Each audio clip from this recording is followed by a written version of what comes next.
Welcome back to Washington Watch. I'm your host, Tony Perkins. So glad to have you with us on this Monday afternoon. The website, TonyPerkins.com. If you're on Twitter, it is at @TPerkins. Let me remind you, don't miss the opportunity to stand with FRC as we counter the left's agenda, as we work to advance truth and shape the culture from a biblical perspective. Help FRC finish our fiscal year strong before June 30th by taking advantage of the $1 million challenge match so we can continue voicing your values here in Washington, D.C. I got folks standing by from our team to take your call. Your contribution today, your gift, it will be doubled. The impact will be doubled. 800-225-4008. 800-225-4008. Just talking about the nation's highest court, some of the smartest people, I would say, in the world, some of them, I mean, from a standpoint of book knowledge, but common sense seems to be eluding them. The word sex, redefining it. And as we were talking about, it's a Pandora's box in what terms of what it opens up. So with that context, this next story doesn't look as crazy, where you have mayors, well, like the mayor in Seattle, essentially pulling back the police, allowing these protesters, armed protesters in some cases, taking over 6 city blocks, setting up borders, which I find fascinating that these people who are against borders are setting up borders and doing checks with people who come in. They got guns, checking IDs for people to come into their autonomous zone. What is the ideology that has given rise to this? And what are we to make of this as Christians? I mean, the world, just in the last, you look at the pandemic that swept the country in the world, and then on the heels of that, we've got this. What do we make of this? We're joining now to talk more about this, former congressman from Virginia and now dean of the School of Business at my alma mater, Liberty University, Dr. Dave Brat. Dave, welcome back to Washington Watch. Hey, Tony, thank you so much for having me on. I appreciate you. Well, when I was thinking about this, having this conversation, you were the first one who came to mind because you get all of it. You get the economic issues, but you get the historical issues, you get the biblical issues. You got it all in one package. What's the ideology that's driving this? Number one, the craziness, and it's always been there, but now these public officials who are abandoning their responsibilities and letting this lawlessness run rampant. Yeah, well, you know as well as I do, but I'll put a little curveball on this for you that you may not be expecting. So we want to say it's nihilism, right? The belief in nothingness, that there's no moral absolutes, there's nothing that matters on the left. They don't have a theologian, philosopher, or ethical system they can point to. They put that through in practice in K-12 education, higher ed. The seminaries are now semi-controlled by the left. And so you want to say nihilism, but it's more than that. And because the nihilism is actually a direct attack on the fundamentals that made America great, right? And so that's an attack on the Judeo-Christian tradition, number one, and then 2, the rule of law, and then 3, pro-business, free markets. And so then you say, what ideology causes that? And all you need to do, and you use the right word, it's a cultural revolution. And who started the cultural revolution? China in the 60s. We did not end World War II. We ended the Soviet Union. Communism is still going on, right? And we never thought China would rise to our side. And so what's going on here is the billionaires, right? China is now the same size economy as we are. We're growing at 1 or 2% and now negative for a little bit. And China is still having a terrible time growing at 5 or 6%. So the billionaire class has been hoisting and fostering this neo-Marxist stuff, and they're the puppeteers up in the sky, right? So you got AOC and all the shiny coins down here doing all the crazy stuff. But the billionaire class, watch the billionaire class, watch the money always, right? What's really going on, everyone still wants to keep doing business with China. And so what has China done to its people, right? What are they sending over here our way? They've separated their people from religion. They separated their people from their family, from their mothers and fathers. They separated their people from their history, from Confucian ethics, and their storied history over 5 centuries. And so it's kind of a complex, bizarre story that's multifaceted, but that's having been in D.C., it's always follow the money first, and the money is China and the billionaire class. They are fine and dandy with having chaos down here at our level, right? Because they're making money all the way to the bank, and so they're with China, the only growing huge economy in the world, and the rest follows along for the ride. But they have to they have to rule with a heavy hand in order to keep all the pieces in place, because it doesn't work voluntarily, as we've seen there in China. Oh yeah, no, they got 1 million to 2 million Uyghur Turkic Muslims in concentration camps today. They had Tiananmen, they got Tibet, they've got live organ harvesting. You know, all the stuff's going.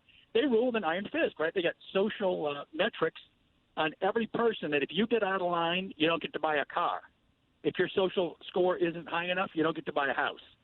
On every single person with facial recognition software, and at Liberty, we're going to have a huge thing come up in D.C. to educate the country on what's going on. But Bill Gertz has a book called Deceiving the Sky. If you want details, read that. Two-star General Robert Spalding, right, has a book on stealth war. He's phenomenal. And people need to start, because you won't believe it at first blush. And then when you read the evidence, we're already at war. It's an information, cyber, economic war. They're coming after us. Our billionaire class is selling out our own country in order to make billions more with China. Dr. David Brat, my guest, Dean of the School of Business at Liberty University, talking about what is happening in Seattle and elsewhere. It began in Minneapolis, where the mayor told the police to back down and essentially let the protesters run wild, burning, trashing, looting. Look, two wrongs don't make a right. I've been very clear about this. What took place there on the streets of Minneapolis, Minnesota, was wrong. Police brutality. I've called it like I saw it. It was bad. But you don't just eliminate law enforcement. You don't abandon your responsibility to uphold law and order as a response. And that's what we're seeing in some of these liberal pockets across America. And we were just discussing the ideology that's coming underneath it that has been seeding the ground, I think, for over a half century to make this moment possible. All right, Dave, am I right? Is it the educational system in America that has been paving the way for this? Yeah, no, that's spot on. It's been bought and paid for. The K-12 system, of course, no religion courses, no philosophy courses, no ethics courses, and then they move on to change the history books. And parents need to take a look at this. You still do control your school districts to a point. And then the university systems out at Virginia Tech, they had mandatory pronoun choice for all incoming freshmen last year. And that was a shocker to a lot of Virginians. And so higher ed is even paid off to a greater extent because of the foundations and the billionaires, right? And so a lot of people out there listening think it might be a 50-50 world yet when it comes to business people. But it's not. It's 90-10, right? You just think of the Bill Gateses and the Facebooks and the big firms in tech, Silicon Valley, California, New York City. It's all damn money now from the big boys on down. So that's where the money flows from education.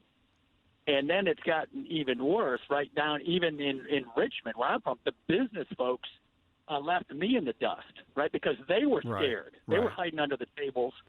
Because they were under threat. And the left threatens everyone to get their agenda. But in conversations with them, correct me if I'm wrong, Dave, but they would say, I agree with you. I think you're right. But But I can't support you. Right.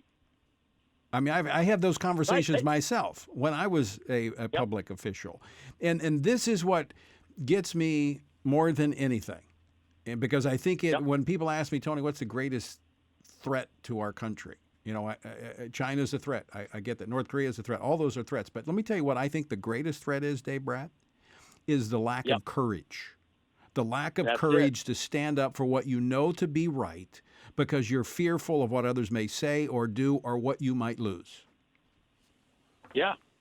No, that's exactly. I ran full-throated, 100%. My voting record was 100%, and I got booted out by the machine for that reason. And you'll see other people getting booted out. And so Republicans, you're going to have to do some extra heavy lifting because the pressure on businesses if they are threatened in any way, they lose all the liberal consumer base, right? And conservatives just go along with the whole thing, right? They do. We've been watching the news over the last week. Yes. Conservatives have just remained silent. Well, the churches are silent.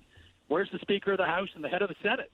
well, it's Silent. this whole thing. I mean, the Scripture, Jesus describes us as sheep, and it's in times like these, it is clearly the case. If I were him, I would have not been as nice. I would have said lemmings, because Right. we just too many people just follow along. I mean, look at this mob mentality that has taken place, and I'm not talking about the looting and the burning on the streets. I'm just talking about the mob mentality that is turning common sense upside down and yielding to the intimidations and the threats of just a small percentage of the public. Yeah, well, I'll just throw in a little bit of biblical interpretation that I think Christians have to hear. And, throughout history, you had Romans 13, obey the rulers because they have been put there by God, right? But this United States grand experiment is a new logic.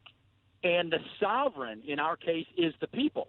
The government works for us. The people are the king. We are the sovereign. And so do not be passive. God has put us in a responsibility, in a leadership role.